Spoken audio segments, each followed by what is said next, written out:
오늘날 이라크와 시리아 일대를 가득 메운 황량한 모래사막을 보면 상상하기 어렵겠지만 이곳은 인류 최초의 문명이 꽃피운 땅이었습니다. 기원전 4000년 티그리스 강과 유프라테스 강 사이 비옥한 땅에서 수메르 문명이 탄생했고, 이후 수천 년간 바빌로니아와 아시리아 같은 강력한 제국들이 등장해 고대 세계를 지배했습니다.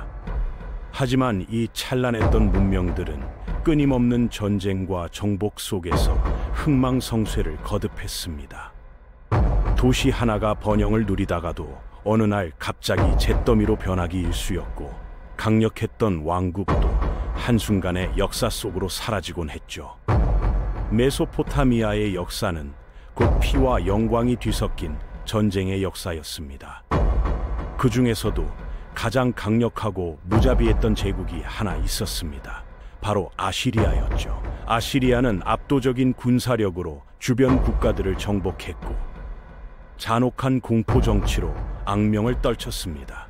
반란을 일으킨 자들은 산채로 가죽이 벗겨졌고, 주민들은 강제로 다른 지역으로 끌려갔습니다. 하지만 그런 아시리아도 결국 멸망했고, 그 자리를 차지한 것은 신바빌로니아였습니다. 그리고 바빌론마저 페르시아에 정복당하면서 메소포타미아의 시대는 막을 내리게 됩니다. 오늘은 메소포타미아 문명의 긴 역사 속에서 벌어진 흥미진진한 이야기들을 살펴보겠습니다.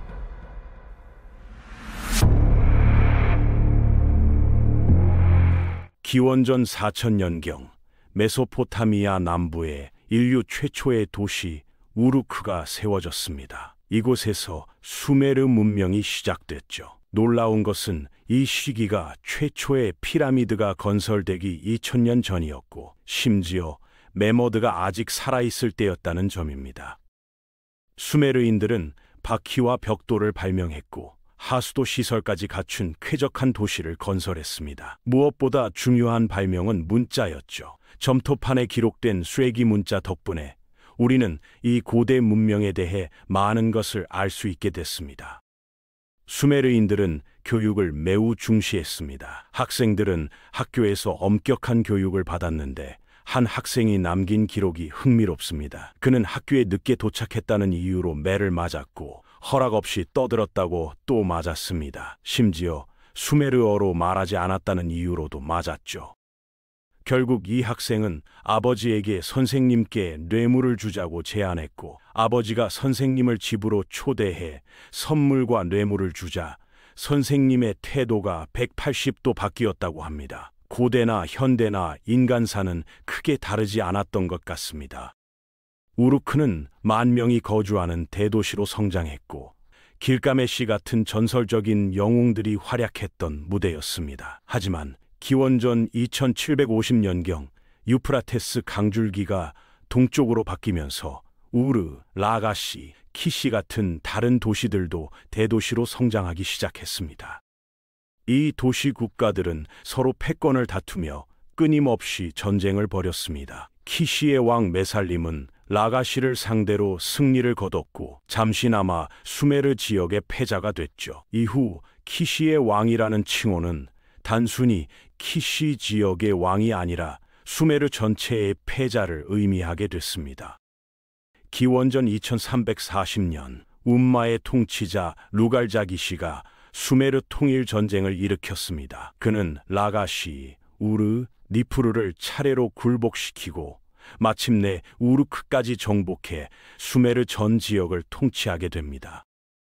하지만 그의 왕국은 오래가지 못했습니다. 북쪽 아카드 지역 출신의 사르곤이라는 인물이 등장했기 때문이죠. 당시 아카드는 수메르에 비하면 촌동네에 불과했지만, 사르곤은 뛰어난 군사적 재능으로 아카드를 정복하고 수메르를 공격했습니다. 사르곤은 루갈자기시가 다스리는 우르크를 함락시키고 승리를 거뒀습니다. 패배한 루갈자기시는 목줄에 묶여 질질 끌려다녔다고 하죠. 이로써 사르곤은 수메르와 아카드를 아우르는 대제국을 건설했고, 이 지역은 이후 바빌로니아로 불리게 됩니다. 사르곤은 바빌로니아 정복에 만족하지 않고 서쪽으로는 지중해, 동쪽으로는 엘람까지 영토를 확장했습니다. 그는 생전에 34번의 전투를 치렀는데 단 한 번도 패한 적이 없었다고 합니다. 그의 뒤를 이은 나람신 시대에 아카드는 최전성기를 맞이했죠. 하지만 나람신 이후 아카드의 왕들은 유약했고 결국 이란 산간 지역의 유목민족 구티족의 침략을 받아 멸망하게 됩니다. 바빌로니아 기록은 구티족을 문명화되지 못한 야만인, 인간의 얼굴을 한 짐승이라고 묘사했습니다.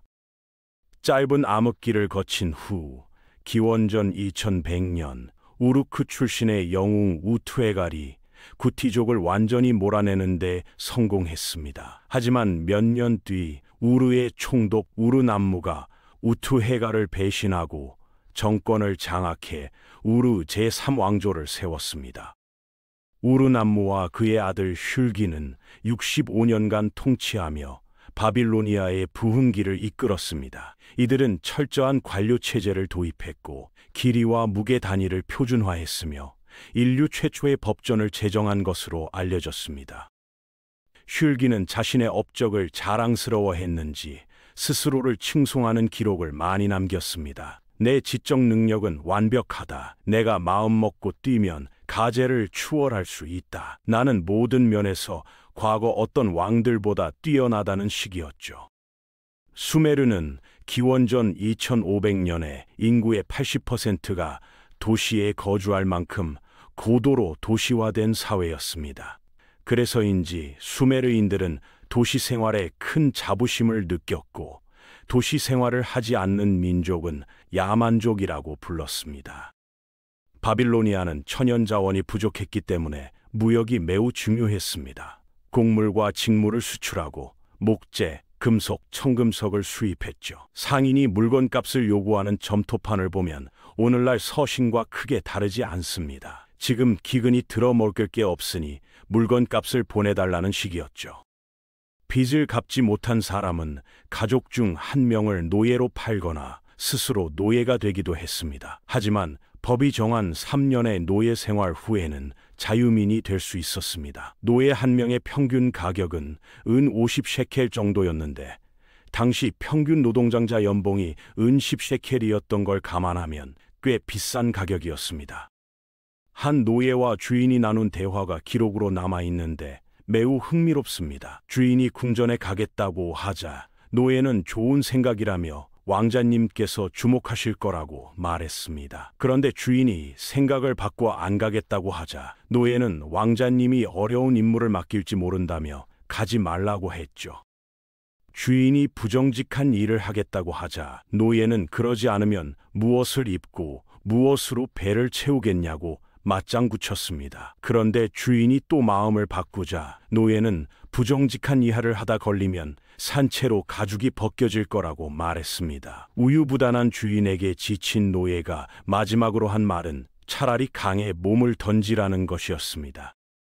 슐기가 죽자 우르 제3왕조는 급격히 몰락했습니다. 남부 수메르 지역이 염류화와 가뭄으로 황폐해졌기 때문이죠. 우르와 우루크 같은 과거에 번영했던 도시들이 힘을 잃었고 그 빈자리를 북쪽의 신흥 도시들이 메웠습니다. 그중 하나가 바로 바빌론이었습니다. 마리의 왕 지므리림과 동맹을 맺은 바빌론의 왕 함무라비는 기원전 1787년 우루크와 이신을 점령했습니다. 기원전 1763년 라사를 점령해 수메르 지역을 평정한 함무라비는 1762년 에슈눈나마저 점령했고 7년 뒤에는 동맹이었던 마리까지 병합했습니다.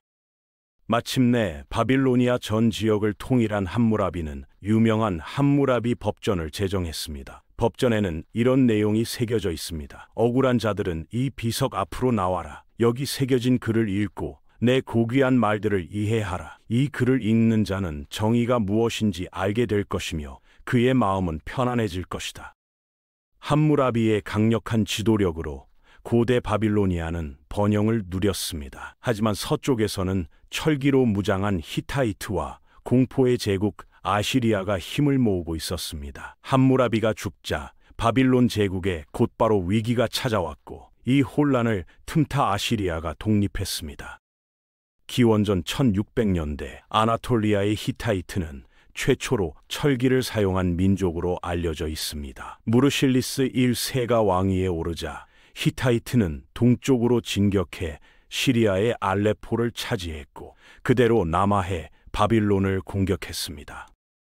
예상치 못하게 히타이트가 바빌론을 함락시키면서 강력했던 고대 바빌론 제국은 허망한 끝을 맞이했습니다. 하지만 히타이트도 본국에서 오래 머물 수 없었고 그 빈자리를 차지한 것이 카휴인이었습니다. 이후 약 500년 동안 바빌론은 카휴인이 다스리게 됩니다.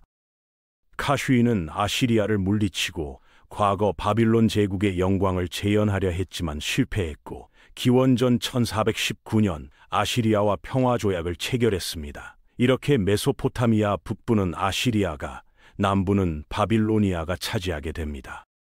아시리아는 전통적으로 강한 군사력을 보유했습니다.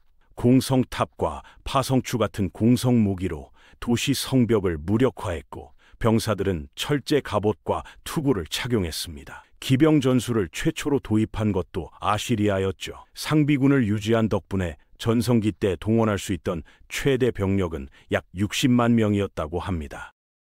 기원전 911년 아다드니라리 2세가 왕위에 오르자 아시리아는 군사 강국으로서의 면모를 드러내기 시작했습니다. 30년간 아람인을 몰아내고 남쪽 바빌로니아와 평화 조약을 맺으면서 아시리아의 영토는 메소포타미아 북서부 전체를 아우르게 됩니다. 기원전 883년 잔인한 성격의 아슈르나시르팔 2세가 왕위에 오르자 아시리아는 더욱 위세를 떨쳤습니다. 아시리아는 강력한 군사력만큼이나 무자비한 잔혹행위로 큰 악명을 떨쳤죠. 반란을 주도한 자는 산채로 가죽이 벗겨졌고 주민들은 산채로 불태워졌습니다. 아슈르나시르팔은 이에 대해 이렇게 기록했습니다. 반란을 일으킨 우두머리의 가죽을 벗겨 기둥에 널어놓았다. 많은 사람의 가죽을 벗겨 성벽에 널어놓았다. 일부는 팔이나 다리를 잘랐고 일부는 코나 귀를 잘랐다. 나는 많은 사람의 눈을 뽑았다. 젊은 남녀를 잡아와 불태웠다. 운 좋게 죽음을 모면한 주민들은 아시리아 내 다른 지역으로 강제 이주됐습니다. 이를 통해 아시리아는 값싼 노동력을 얻었고 더 큰 장점은 이들의 민족성을 없애 반란을 미연에 방지할 수 있다는 것이었습니다. 구약 성경에는 당시 고대인들이 얼마나 아시리아를 증오했는지 엿볼 수 있는 이야기가 있습니다. 요나라는 유대인이 아시리아의 수도 니네베로 가라는 하나님의 명령을 듣게 됩니다. 하지만 요나는 니네베 대신 세상의 끝인 다시스로 향했습니다. 그만큼 아시리아가 미웠던 거죠. 결국 요나는 물고기 뱃속에 들어갔다가 3일 후 니네베에 도착하게 됩니다. 그는 40일 후에 니네베가 무너질 거라고 선포했고 왕부터 가장 낮은 사람까지 모두 금식하며 회개했습니다. 하지만 니네베가 재앙을 피한 걸 본 요나는 오히려 화를 냈죠. 아시리아에 대한 증오가 얼마나 컸는지 알 수 있는 대목입니다. 강력한 군주 아슈르나시르팔이 죽자 아시리아는 내분과 반란으로 긴 침체기를 겪었습니다. 북쪽에서는 우라르투라는 신생 왕국이 아시리아를 위협할 정도로 성장해 있었죠. 하지만 기원전 745년 티글라트 필레세르 3세가 왕위에 오르자 아시리아는 다시 도약하게 됩니다. 티글라트 필레세르는 군대를 재정비하고 상비군 규모를 크게 늘렸습니다. 그는 북서부 시리아를 병합했고 페니키아, 시리아, 이스라엘 왕국을 속국으로 만들었습니다. 기원전 728년에는 바빌론을 점령하고 스스로 바빌론의 왕위에 올랐죠. 이때 무려 15만 명의 바빌로니아인들이 아시리아로 강제 이송됐다고 합니다. 기원전 722년 사르곤이 아시리아의 왕이 됐습니다. 그는 정통성을 의심받았던 것 같습니다. 그래서 메소포타미아를 최초로 통일한 아카드의 왕 사르곤 1세의 이름을 가져온 거죠. 당시 엘람, 이집트, 우라르투가 기회를 엿보고 있었고 남쪽 바빌론에서는 메로다크 발라단이 엘람과 동맹을 맺고 있었습니다. 기원전 714년 사르곤이 움직이기 시작했습니다. 첫 번째 목표는 우라르투 왕국이었죠. 대도시 무사시르를 빼앗은 사르곤은 큰 피해를 입힌 우라르투를 무력화시켰고 바빌론으로 향했습니다. 메로다크 발라단은 완강히 저항했지만 결국 바빌론을 포기하고 엘람으로 망명했습니다. 하지만 사르곤은 기원전 705년 전장에서 생을 마감했고 지칠 줄 모르는 메로다크 발라단이 다시 바빌론을 탈환했습니다. 이후에도 아시리아와 바빌로니아는 바빌론을 놓고 뺏고 빼앗기는 역사를 반복하게 됩니다. 계속된 반란으로 아들마저 죽자 아시리아의 왕 센나케립은 충격적인 결정을 내립니다. 바빌론을 철저하게 파괴하는 것이었죠. 센나케립은 동쪽으로 원정을 떠나 남유다의 수도 예루살렘을 공격한 적이 있었습니다. 성경에 따르면 갑자기 아시리아 군이 철수하는 일이 발생했는데 천사가 내려와 아시리아 병사 18만 5천 명을 죽였다고 기록돼 있습니다. 기원전 681년 센나케립은 신전에서 기도하던 중 아들의 칼에 찔려 죽게 됩니다. 새로 왕이 된 에사르하돈의 첫 번째 명령은 파괴된 바빌론을 재건하는 것이었습니다. 에사르하돈은 이집트 정복에 대한 야심을 드러냈고 기원전 671년 이집트를 침공해 나일강 삼각주 지대를 차지했습니다. 하지만 2년 후 이집트가 반란을 일으켰고 에사르하돈은 다시 군을 이끌고 이집트로 향하다가 병을 얻어 죽게 됩니다. 그의 아들 아슈르바니팔이 왕위에 올랐고 유능한 인물이었던 그는 아버지의 수권이었던 이집트 정복을 달성했습니다. 아슈르바니팔은 동쪽으로 눈을 돌려 엘람을 공격해 승리를 거뒀습니다. 하지만 이때 이집트와 바빌론에서 동시다발적으로 반란이 일어났다는 소식이 들려왔죠. 바빌론을 다스리고 있던 그의 형제 샤마슈 휴무킨이 반란을 일으킨 것이었습니다. 3년간의 치열한 싸움 끝에 아슈르바니팔은 승리를 거뒀고 패배가 명확해지자 샤마슈 휴무킨은 자기 몸에 불을 질러 타 죽었다고 합니다. 바빌론을 굴복시킨 아슈르바니팔은 반란에 도움을 줬다는 이유로 엘람을 다시 공격했고 엘람 왕국은 초토화됐습니다. 3000년이라는 긴 세월 동안 찬란한 문명을 꽃피웠던 엘람이 지도에서 사라지는 순간이었습니다. 하지만 그 빈자리에는 메디아와 페르시아라는 맹수 두 마리가 들어섰습니다. 끊임없는 싸움에 아슈르바니팔은 절망했던 것 같습니다. 그는 죽기 전 이렇게 고백했습니다. 신과 인간을 잘 대접했다. 질병과 고통, 불행이 내게 닥친 이유는 무엇인가? 나라의 분란과 가족의 불화를 참을 수 없다. 나는 고뇌에 울부짖으며 삶을 마감하는구나. 아시리아는 연이어 승리를 거뒀지만 이상하게 이기면 이길수록 더 많은 적을 상대해야 했습니다. 계속된 정복과 공포 정치가 아시리아를 공공의 적으로 만들었기 때문이었죠. 아시리아를 무너뜨린 인물은 나보폴라사르라는 칼데아인이었습니다. 그의 아들이 바로 신바빌로니아의 군주 느부갓네살이었죠. 나보폴라사르는 동쪽 메디아 왕국의 도움을 받아 약해진 아시리아를 공격했습니다. 기원전 613년 두 동맹국은 마침내 아시리아의 수도 니네베를 함락했습니다. 고대의 파괴자 아시리아가 멸망하는 순간이었죠.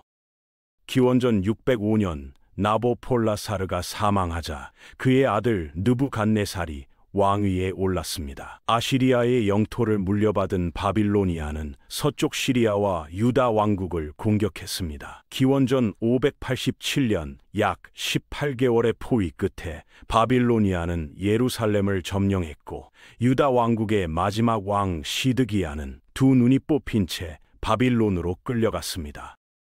많은 유다 사람들이 바빌로니아로 끌려갔는데 느부갓네살은 그 중에서 용모가 아름답고 지혜로운 소년들을 뽑아 바빌로니아의 학문과 언어를 가르쳤습니다. 그 중에서도 유독 왕의 총애를 받은 인물이 바로 다니엘이었죠. 어느 날 느부갓네살은 꿈을 꿨는데 그 꿈으로 인해 잠을 설칠 정도로 걱정이 됐습니다. 왕은 점쟁이들과 마술사들을 불러 꿈을 해석하게 했지만 그들이 거짓으로 해몽을 꾸며낼까봐 자기가 무슨 꿈을 꿨는지도 알아맞히게 했습니다. 아무도 대답하지 못하자 왕은 바빌론의 모든 지혜자들을 죽이라는 명령을 내렸죠. 꼼짝없이 죽을 위기에 처한 다니엘은 하나님께 기도했고 어느 날 밤 환상을 통해 왕의 꿈 내용과 그 뜻을 알게 됐습니다. 다니엘은 왕이 꿈에서 본 것이 크고 빛나는 신상이었다고 말했습니다. 머리는 순금, 가슴과 팔은 은, 배와 넓적다리는 놋, 종아리는 철, 발은 철과 진흙이 섞여 있었다고 했죠. 갑자기 돌이 날아와 철과 진흙이 섞인 발을 쳐 부서뜨리자 산산조각난 우상은 흔적도 없이 사라졌고 우상을 친 돌은 큰 산이 돼 온 세상에 가득했다는 내용이었습니다. 다니엘은 금머리가 느부갓네살 왕을 의미하고 그 후에 은, 놋, 철로 상징되는 새 나라가 일어날 것이며 마지막에는 영원히 망하지 않을 나라가 세워질 거라고 해석했습니다. 느부갓네살의 통치하에서 바빌로니아는 다시 한번 번영을 누렸습니다. 세계의 수도로 알려졌던 바빌론은 이슈타르의 문과 세계 7대 불가사의 중 하나인 공중정원으로 유명합니다. 전설에 따르면 느부갓네살이 메디아 출신 아내 아미티스를 위해 공중정원을 만들었다고 하죠. 헤로도토스는 바빌론에 대해 이렇게 기록했습니다. 아시리아는 수많은 대도시를 가졌지만 그중 가장 명망 있고 강한 도시는 바빌론이다. 이 도시는 정사각형인데 각 변의 길이는 22km다. 크기 면에서 그 어떤 도시도 바빌론의 상대가 되지 않는다. 하지만 바빌로니아의 전성기는 그렇게 길지 않았습니다. 느부갓네살이 죽고 나보니두스가 왕위에 올랐는데 북쪽에서는 페르시아가 메디아와 리디아를 병합하면서 큰 위협으로 떠오르고 있었습니다. 그런데 이 긴박한 시기에 나보니두스는 수도에서 멀리 떨어진 아라비아에 있었죠. 당시 바빌론을 통치하고 있던 인물은 벨사살이었습니다. 기원전 539년 키루스가 이끄는 페르시아 대군이 바빌론을 공격했습니다. 벨사살은 성벽 뒤에 숨어 시간을 벌기로 했죠. 이미 많은 식량을 비축한 데다 바빌론이 난공불락이라 믿었기 때문입니다.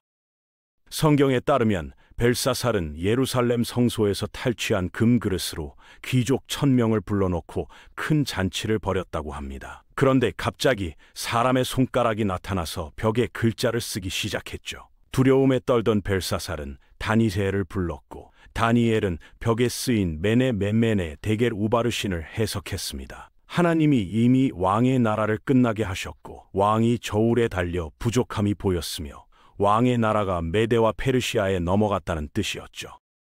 헤로도토스에 의하면 페르시아군은 운하를 만들어 유프라테스 강의 수심을 낮췄다고 합니다. 그렇게 강바닥을 걸어서 바빌론 시내로 진입할 수 있었죠. 그날 밤 바빌론 사람들이 축제로 큰 술잔치를 벌이고 있었기 때문에 페르시아는 손쉽게 바빌론을 차지할 수 있었습니다. 메디아와 리디아에 이어 바빌로니아까지 정복한 페르시아는 명실상부한 대제국의 기틀을 마련했습니다. 바빌론에 입성한 키루스는 바빌로니아에 붙잡혀온 유대 민족을 고향으로 돌려보내 예루살렘의 성전을 재건하게 했죠. 그 후 약 30년간 이어진 정복 전쟁으로 키루스는 서아시아 거의 모든 지역을 차지했습니다. 페르시아의 영토 너머 카스피해 인근에는 스키타이라 불리는 민족이 살고 있었는데 이들 중에는 마사게타이라는 부족이 있었습니다. 키루스는 이들의 영토를 탐냈죠. 기원전 2004년 엘람과 구티족 연합군의 공격으로 우르가 함락되자 메소포타미아는 다시 여러 세력으로 나뉘어 서로 힘을 겨루게 됩니다. 이때 가장 강력한 세력으로는 남쪽의 라사와 이신, 북쪽의 바빌론, 에슈눈나, 마리가 있었습니다. 키루스는 먼저 마사게타이의 여왕 토미리스에게 청혼했지만 거절당했습니다. 그러자 키루스는 군을 이끌고 마사게타이 영토 경계에 있는 강까지 진군했습니다. 크로이소스의 조언에 따라 강을 건넌 키루스는 계책을 써서 마사게타이 병사들을 사로잡는 데 성공했습니다. 하지만 토미리스는 전군을 이끌고 키루스를 공격했습니다. 분노에 휩싸인 토미리스를 상대하기에 페르시아군은 역부족이었고 혼전 끝에 마사게타이군이 승리했습니다. 키루스도 이 전투에서 최후를 맞이했죠. 토미리스는 죽은 키루스의 목을 잘라 핏물에 담그고 이렇게 외쳤다고 합니다. 피에 굶주린 괴물아, 갈증이 채워질 때까지 피를 마셔라.